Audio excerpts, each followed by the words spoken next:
Greetings, noble listeners. This is Virtual Bard, where we read stories so you don't have to.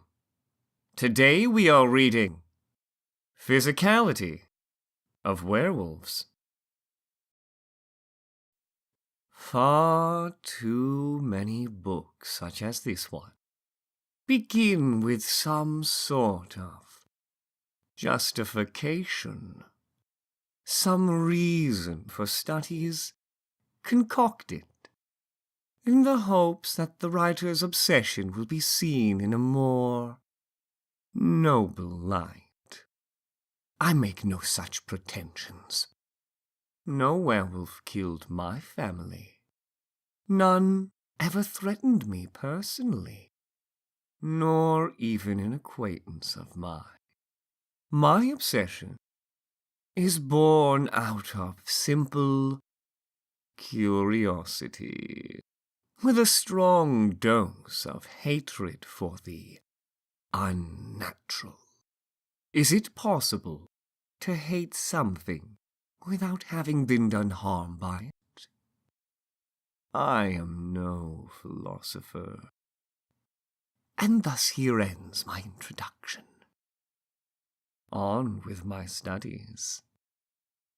I have endeavored, over the course of several decades, to perform a complete study of the physical nature of the creature we call werewolves.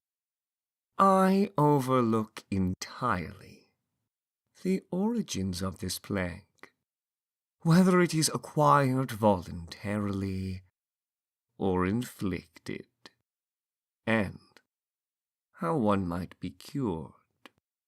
Such matters are filled with too much guesswork and rambling second-hand inanities from farm hands. Subject A. Captured in Morrowind while in beast form. Makeup. Male. Breton in his true form. Notes. Subject shows an unusually high degree of control over his transformation. Experiment 1. Subject's bodily proportions were thoroughly measured before, during, and after the transformation. As expected, the proportions were identical while in true form, but some minor swelling of the head was observed immediately after return. Changes observed during transformation: 23% increase in shoulder width, 17% narrowing of hips, 47% lengthening of arms, 7% increase in finger length, not accounting for claws. As for the legs, the lengthening of the foot to several times its normal length seems to account for the otherwise negligible changes in the thigh region. Experiment 2. Subject was coerced into changing as rapidly and frequently as possible, at various times and at various levels of duress. Transformation times and effects were not viewed to change notably. Subject expired, concluding tests. Subject B.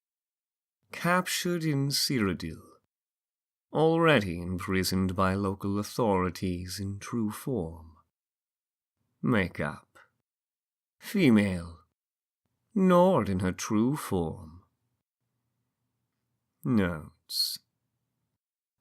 Subject's large size in both true and transformed forms makes an excellent fit for vivisection.